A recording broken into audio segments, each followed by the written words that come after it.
मित्रों, जो लोग इंडिया में रहते हैं, इंडिया के आसपास के जो पड़ोसी देश हैं, उनमें रहने वाले बहुत सारे लोगों को लगता होगा कि जो लोग यूरोप में रहते हैं, अमेरिका में रहते हैं, ऑस्ट्रेलिया या कनाडा में रहते हैं, न्यूजीलैंड में रहते हैं, ये सभी लोग बहुत ज़्यादा एंजॉय करते हैं या बहुत ज़्यादा अपनी लाइफ को आनंदपूर्वक जी रहे हैं। किसी हद तक ये बात सही भी है, लेकिन पूरी तरह से ऐसा सोचना सही नहीं है, क्योंकि इन कंट्रीज़ के अपने बहुत सारे चैलेंजेस हैं, बहुत सारी डिफ़िकल्टीज़ हैं। मैं कुछ डिफ़िकल्टीज़, कुछ चैलेंजेस और कुछ अच्छाइयों पर आज इस वीडियो में जो है तो चर्चा करने वाला हूं। इसके लिए वीडियो को अंत तक ज़रूर देखिएगा। तो नमस्कार बंधुओं, मैं हूं आपका मित्र शक्ति पांडे, सिडनी ऑस्ट्रेलिया से, और स्वागत करता हूं अपने यूट्यूब चैनल पर। तो वहाँ से बैठ करके जज करना थोड़ा सा मुश्किल होता है, क्योंकि अगर आपके कोई रिश्तेदार हैं, कोई रिलेटिव हैं, फ्रेंड्स हैं, उन लोगों के जब आप सोशल मीडिया चेक करते हैं, इंस्टाग्राम हुआ या फेसबुक हुआ या दूसरे और भी प्लेटफॉर्म्स हैं, तो वहाँ पे आप उनकी अच्छी अच्छी पिक्चर्स देखते हैं, अच्छी स्टोरीज देखते हैं, तो आपको लगता है नहीं, इनकी लाइफ तो 100% बहुत ही अच्छी है। आई मीन इंडिया या पाकिस्तान या आसपास के जो भी देश हैं उनसे तो कम से कम बहुत ज़्यादा बेहतर है। मैं जैसा कि मैंने शुरू में कहा कि हाँ, कुछ अच्छाइयाँ हैं, कुछ परेशानियाँ भी हैं, लेकिन आप सोशल मीडिया देख करके केवल इस बात को जज नहीं कर सकते हैं कम्प्लीटली कि यहाँ सब लोग बहुत एंजॉय ही कर रहे हैं, सबकी लाइफ में एकदम ज़बरदस्त आनंद भरा हुआ है। नहीं, मैं अब आपको कुछ चीज़ें बताना चाहता हूँ। देखिए, जब शुरू में आप आते हैं, देखिए यहाँ पे जो लोग रह रहे हैं, मैं ऑस्ट्रेलिया में हूँ तो मैं ऑस्ट्रेलिया की बात कर रहा हूँ, लेकिन कमो बेस ऑस्ट्रेलिया, अमेरिका, कनाडा और दूसरी जो कंट्रियाँ हैं, यूरोपियन कंट्रीज, 19-20 सब जगह के हालात एक जैसे ही हैं। यहाँ पर दो प्रकार की सिचुएशंस हैं। एक वो लोग जो 4-6 साल पहले आए हैं और यहाँ थोड़ा सा स्टैब्लिश हो गए हैं, उनकी जॉब अच्छी है या व्यापार बिजनेस कुछ है, उनकी लाइफ बिल्कुल टोटली अलग है। और कुछ लोग वो हैं जो लोग बिल्कुल नए आए हैं, डिफरेंट वीजा के साथ में। स्पेशली अगर आप बात करें स्टूडेंट्स की, तो उनका क्या स्ट्रगल है, और जो लोग पीआर आते हैं या दूसरे वीजा में आते हैं, वर्क परमिट में आते हैं, सबके यहाँ पर डिफरेंट हालात और परिस्थितियां होती हैं। बट कुछ कॉमन चीजें हैं जो शुरुआत में सभी लोग फेस करते हैं। तो सबसे पहले वो लोग जो यहाँ पर बहुत समय से रह रहे हैं, अच्छे से स्टैब्लिश हैं और उनके पास में अपना घर है, मकान है, अपनी जॉब है, हर तरह से वो संतुष्ट हैं, अपने कुछ मित्र हैं, सारा कुछ उनका यहाँ पर सेट है। मैं उनके बारे में बात नहीं कर रहा हूं, क्योंकि कहीं पर भी इस क्लास का व्यक्ति कोई उतने चैलेंजेस फेस नहीं करता हो। तो इंडिया में भी जिनके पास में अच्छा बिजनेस है, अच्छी जॉब है, अच्छा सारा सेटअप है, तो वहां पर भी एंजॉय कर रहे हैं। मैं बात उनकी कर रहा हूं जो न्यू अराइवल्स होते हैं, उनके जीवन में क्या क्या परेशानियां आती है। तो सबसे पहले जब यहां पर आते हैं, आप देखिए, तो क्या है कि हमारे इंडिया में तो हम लोगों को आदत पड़ी होती है कि एक फ़ोन कॉल पे सारी चीज़ें हो जाती हैं। या तो आपके घर में अगर कुछ डिलीवर करना है, या आपके घर में खाना पीना, बर्तन भाड़े, चौका, जो भी है, मतलब सफाई, क्लीनिंग, वो सब चीज़ों के लिए आपके ज़्यादातर घरों में जो है लोग आते हैं,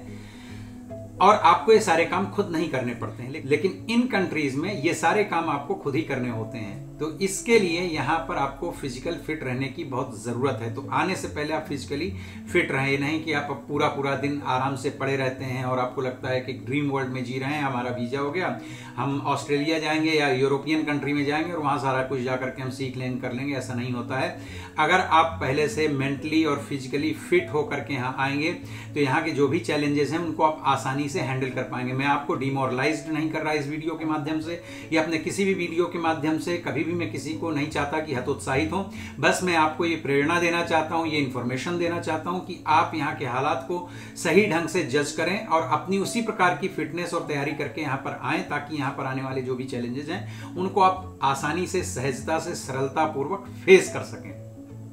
तो सबसे पहले जब यहाँ पर आप आते हैं तो सारे काम, जैसे कि मैंने बताया कि आपको घर के तो करने ही पड़ते हैं, प्लस इसके साथ साथ आपको जॉब भी करनी पड़ती है, और प्लस अगर आप स्टूडेंट हैं तो आपको पढ़ाई भी करनी पड़ती है। तो देखिए, वहाँ काम जो 3-4 लोग मिल करके कर रहे हैं, तो सारा काम आपको अकेले करना है। और उससे भी बड़ी चीज़ कि यहाँ पर आपके शुरुआत में फ्रेंड्स नहीं होते हैं, और अच्छा लॉयल फ्रेंड कोई बनाना या मिल जाना, ये थोड़ी किस्मत की बात है। ऐसा नहीं कि यहाँ की फ्रेंड्स आपको मिलेंगे ही नहीं, ऑफकोर्स मिलेंगे, लेकिन कई बार समय लग जाता है और नई कल्चर है, नए तरीके के लोग हैं, तो आपका जो इमोशनल एक स्टेटस है वो डिफरेंट होता है। यहाँ थोड़ा सा इमोशनली लोग डिफरेंट होते हैं। तो सब चीज़ों को ऑब्जर्व करना, समझना, ऐसा नहीं है कि आप कर नहीं पाते, कर सब कुछ लेते हैं, लेकिन शुरुआत में इमीडिएट सब कुछ नहीं हो पाता है। तो उसके लिए आपको मेंटली भी स्ट्रांग होने की ज़रूरत पड़ती है, क्योंकि आप जब इमोशनल हो तो आप टूट न जाएं, या आप सामने जो भी आपके चैलेंजेस हैं उनको आप फेस करने के बजाय पता चला आप इतना सारा पैसा खर्च करके यहाँ आए हैं और आपको वापस जाने का मन ना करने लगे। सबसे पहले उसको बोलते हैं होम सिकनेस, कि यहाँ आके आपको घर वालों की याद आती है। स्पेशली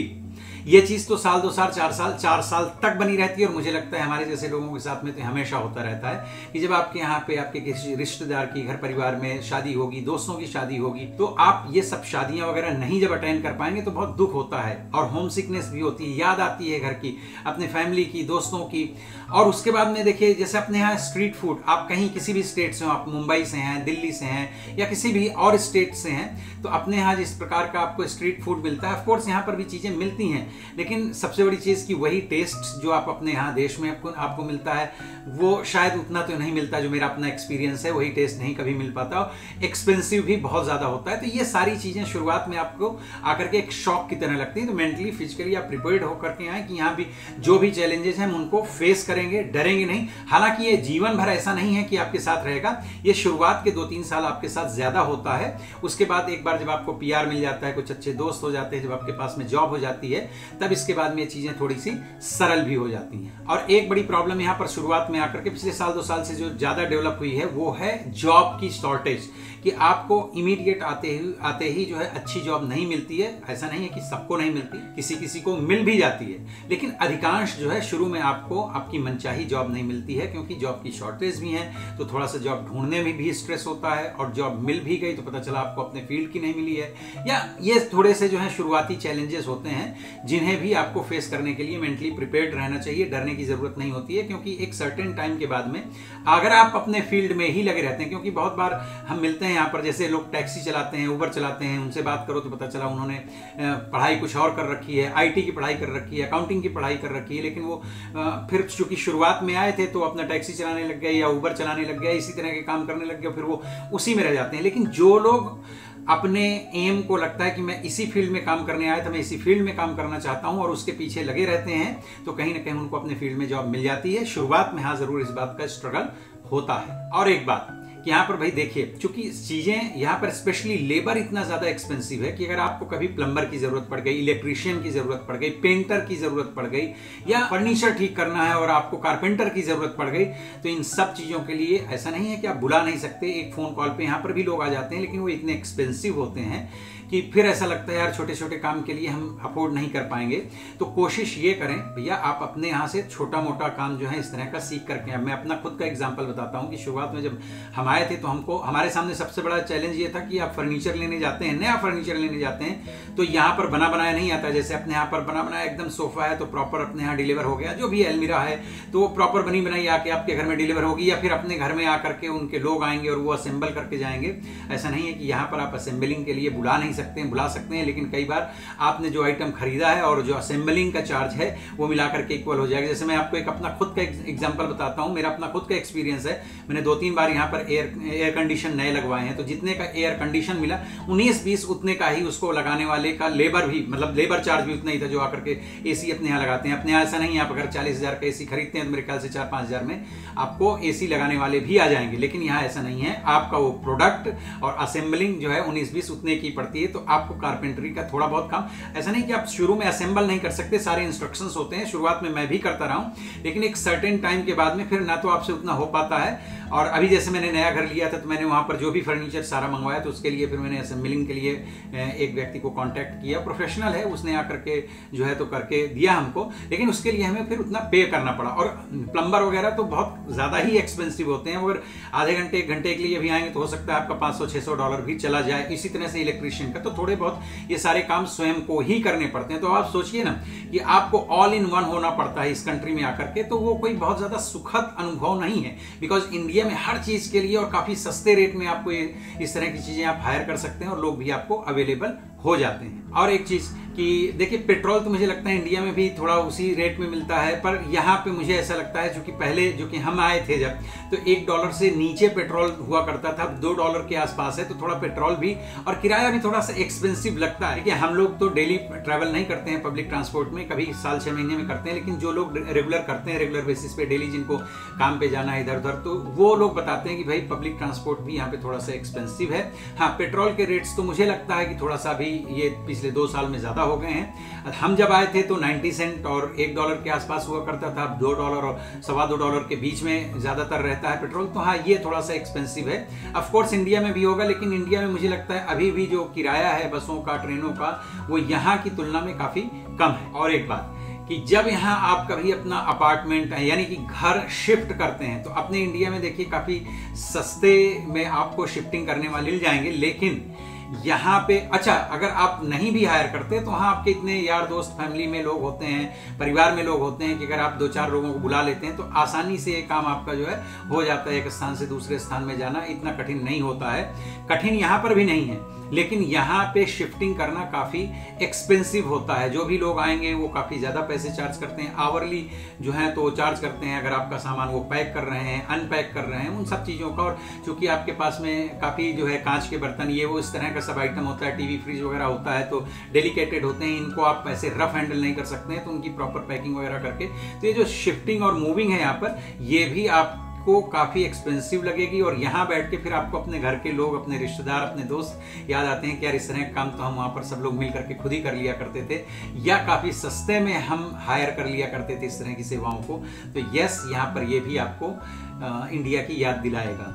अब देखिए एक चीज और है कि शुरुआत में जब आते हैं और आपकी अंग्रेजी बहुत हाई लेवल की नहीं है, लाइक आप थोड़ा सा बोल लेते हैं, ठीक ठाक सी ही है, तो आपको यहाँ एक प्रॉब्लम होगी। वो मैं नहीं कहूंगा कि कोई इंग्लिश की प्रॉब्लम होगी आपको, लेकिन हाँ एक्सेंट की प्रॉब्लम जरूर होगी। शुरू में इन लोगों का जो एक्सेंट है अंग्रेजों का या ऑस्ट्रेलियंस का, अगर आप अमेरिका जाते हैं तो अमेरिकन का भी एक्सेंट कोई इंडिया जैसा एक्सेंट नहीं होता इंग्लिश का। और यूरोप जाते हैं कि तो खैर वहाँ की तो अलग ही कहानी है, क्योंकि यूरोप में ज़्यादातर कंट्रीज़ की अपनी खुद की लैंग्वेज है। अगर आप जर्मनी जाते हैं तो जर्मन है, फ्रांस जाते हैं तो हर जगह की अपनी लैंग्वेज है, तो आपको वहाँ की लोकल लैंग्वेज सीखनी पड़ेगी। और यहाँ पर हालांकि उतना बड़ा तो चैलेंज नहीं है, लेकिन अगर आपको अंग्रेजी बहुत अच्छी नहीं आती है तो शुरुआत में 4-6 महीने तक इनके एक्सेंट को समझने में थोड़ी सी दिक्कत होगी। तो इसका उपाय यह है कि अगर आप इंडिया से या पाकिस्तान से किसी भी कंट्री से मेरा ये वीडियो देख रहे हैं और आपको लगता है कि आपको 2 महीने 4 महीने बाद ट्रैवल करना है, तो आप कोशिश कीजिए कि हॉलीवुड मूवीज या इंग्लिश मूवीज देखिए, तो उसमें से आपको वो एक्सेंट वगैरह की जो थोड़ी सी प्रॉब्लम है वो आने से पहले आप रिड्यूस कर सकते हैं। क्योंकि जब आप वर्क प्लेस में जाते हैं तो आप बार बार एक्सक्यूज, ये सॉरी पैडन, ये सब आप नहीं कर सकते, अच्छा भी नहीं लगता है। तो आपकी वो एक थोड़ी सी लैंग्वेज के प्रति जो है तो अंडरस्टैंडिंग बन जाएगी। और अगर आप किसी दूसरे ऐसी कंट्री में जाते हैं जहां जैसे कि जर्मनी वगैरह, तो इन कंट्रीज की फिर लैंग्वेज तो आपको सीख करके जाना पड़ेगा। और हालांकि आप जब सीख के भी जाओगे तो भी चूंकि यहाँ जब आप सीख रहे होते हो तो उसी स्पीड या उसी एक्सेंट में चीजें आपको नहीं सिखाई जा रही होती हैं, वहां जब आप जाओगे तो ये चैलेंज थोड़ा सा आपको फेस करना पड़ेगा। तो इससे सबसे डरने की जरूरत नहीं। मैं बार बार कह रहा हूं कि ये सारे चैलेंजेस हैं, लेकिन इन्हें सब लोग फेस करते हैं, हमने भी फेस किया। अगर मैं फेस कर सकता हूं तो आप तो आराम से फेस कर लेंगे। एक और चीज है, देखिए यहाँ पे बच्चों का जो परवरिश है, स्पेशली जो बच्चे यहाँ जन्म लेते हैं, बहुत छोटे बच्चे आए होते हैं, तो यहाँ जब स्कूल कॉलेज जाना शुरू करते हैं तो होता क्या है कि अपने यहाँ बहुत सारी चीजें बच्चे अपने एनवायरनमेंट से सीख जाते हैं। आपका बड़ा परिवार होता है या नहीं भी बड़ा परिवार है तो, लेकिन आपके आसपास पड़ोस में रहने वाले, लाइक हमारी अपनी एक कल्चर है, तो कम से कम वो सारी चीजें बच्चे वहां पर आराम से सीख जाते हैं। और यहाँ चूंकि आप पेरेंट्स देखिए फर्स्ट पीढ़ी में, फर्स्ट जनरेशन के साथ ही प्रॉब्लम ज्यादातर होती है कि आप आए हैं यहाँ पर पैसे कमाने और अपना भविष्य ठीक करने, यहाँ पर घर बनाना, आपको बहुत सारे जो है काम करने ऐसे होते हैं जिसके करने की वजह से, और ये मैं रियलिटी बता रहा हूँ, मेरे पास में तो ऐसे ऐसे लोग आए हैं, मैं आपको बताऊंगा अभी। तो बच्चों की परवरिश में इंडिया में जो आपको एक सरलता मिलती है, अगर वो स्कूल भी जा रहा है तो वही संस्कार सीख रहा है, वही कल्चर बच्चा सीख रहा है ज्यादातर, या आपके परिवार में आके आपके आस पड़ोस में भी खेलने जाता है तो वहां सब कुछ बच्चा वही सीख रहा होता है जो आप चाहते हैं, जो आपकी अपनी कल्चर है। यहाँ आकर के थोड़ा सा चीजें बदल जाती हैं। हालांकि हम जहाँ पर रह रहे हैं यहाँ तो फिर भी काफी इंडियंस हैं, लेकिन ऐसे जगह में रहना जहाँ पर कि इंडियंस कम हो या आपके अपने कल्चर के लोग कम हो, तो वहाँ बच्चे फिर वहीं की चीजों को सीख लेते हैं। और धीरे धीरे, अब चूंकि अगर आप उनको अपनी लैंग्वेज नहीं सिखाते, अगर आप पंजाबी हैं पंजाबी नहीं सिखा रहे हैं, गुजराती नहीं सिखा रहे हैं, हिंदी नहीं सिखा रहे, तेलुगु नहीं सिखा रहे, यानी अपनी जो भी मदर टंग है अगर आप वो नहीं सिखाते बच्चे को, तो पूरी तरह से आपके रिश्तेदारों से, आपकी कल्चर से वो कट ऑफ हो जाते हैं। हालांकि इसमें गवर्नमेंट जो उनका सपोर्ट करना है, पढ़ाई लिखाई और उनकी वो सब चीजें गवर्नमेंट जरूर करती है, लेकिन बच्चों में जो आप देखना चाहते हैं वो पता चला जब 14-15 साल के हो जाते हैं तब उसमें आप चेंजेस लाना चाहते हैं, वो हो नहीं पाते। देखिए एक इंसिडेंट, मैं किसी का नाम नहीं लूंगा, मेरे पास एक सज्जन आए थे, तो इसी तरह से वो भी आए थे आज से 17-18 साल पहले। अभी तो बहुत बढ़िया उनका बिजनेस है और पंजाब के हैं, वो बहुत अच्छा कमाते हैं। तो वो लेकिन बहुत दुखी हो के हस्बैंड एंड वाइफ, जब हमारी बात हुई, मिले थे मेरे से, तो वो बता रहे थे उनके केवल एक बेटा और एक बेटी है। हुआ क्या कि वो शुरू में जिस सबब में रहते थे वो लोग, तो वहां पे इंडियन कोई भी नहीं था, बच्चा स्कूल जाता था और बच्चे के बाल थे, मतलब वो सरदार फैमिली से थे, वो लोग सिख फैमिली से, तो बच्चे के बाल बड़े बड़े हुआ करते थे। तो लोग फिर देखिए होता क्या है कि नई कल्चर से आप जब आते हैं, आप तो चलिए अडल्ट हैं, आप बड़े हैं, आप चीज़ों को फेस कर लेते हैं। छोटे बच्चों में वो शायद चीज़ें जो है फेस करने की उतनी क्षमता नहीं होती है और आपका थोड़ा सा उनकी तरफ इग्नोरेंस भी होता है, बिकॉज आप अपने काम में इतनी बिजी रहते हैं, 8-10 घंटे काम करते हैं, उसके बाद जैसे कि मैंने बताया घर में भी आपको बहुत सारा कुछ करना होता है। तो हुआ क्या कि बच्चा जो है तो लोग थोड़े से उसको बुली करने लग गए, क्योंकि बाकी किसी के तो बड़े हेयर होने, देखिए अब थोड़ा सा मुझे लगता है चीज़ें ज़्यादा अच्छी हो गई हैं, बेहतर हो गई हैं। आज से 18-20 साल पहले जाएं तो यहाँ बहुत कम ऐसे लोग हुआ करते थे, और ये बिल्कुल सच बात है मैं जो आपको बता रहा हूँ। तो हुआ क्या कि वो काफ़ी बच्चा शाय हो गया, लड़कों से डरने वरने लगा, और कुछ दिन के बाद जब वो 17-18 साल का हुआ तो अभी उसने, अब ये कोई अच्छाई और बुराई की दृष्टिकोण से मैं नहीं देख रहा हूँ, देखिए सबको अपने जीवन जीने का अपना हक है, अपनी तरह से जीने का हक है, लेकिन मैं इधर एक माता पिता के दृष्टिकोण से बात बता रहा हूँ। इंडिविजुअल उस बच्चे ने कोई अपना गलत डिसीजन लिया है या सही लिया है, मैं उस पर कोई कमेंट नहीं कर रहा, मैं केवल माता पिता ने जो अपना जो पेन बताया है वो मैं बता रहा हूँ। फिर वो बच्चा जो है होमोसेक्सुअलिटी की तरफ टर्न हो गया और अभी वो पूरी तरह से एक लड़की की तरह ही रहता है, और ये उनके माता पिता का स्वयं का ये बात कहना था, उनका कन्फेशन था कि ये हमारी गलती है कि जब बच्चे हमारे छोटे थे हम उतना उनको टाइम नहीं दे पाए, कभी बैठाल करके हम उनसे पूछ नहीं पाए कि हाँ भाई कहाँ स्कूल में तुम्हारे साथ क्या हो रहा है, कहाँ क्या कैसा हो रहा है, नहीं तो हमको शायद स्कूल बदलवाना चाहिए था। पहले से परवरिश में हम थोड़ा सा ध्यान देते, लेकिन उनकी भी पीड़ा समझ में आती है कि जब आप शुरू में आते हो तो आपको इतने सारे काम यहाँ पे करने होते हैं। जैसे आप इंडिया में पैदा हुए, इंडिया में रह रहे हैं, आपको अगर 50,000 की भी सैलरी मिल रही है तो आप अपने माता पिता के साथ रह रहे हैं या किराए पे भी रह रहे हैं, तो वहां मुझे लगता है मैनेज हो जाता है।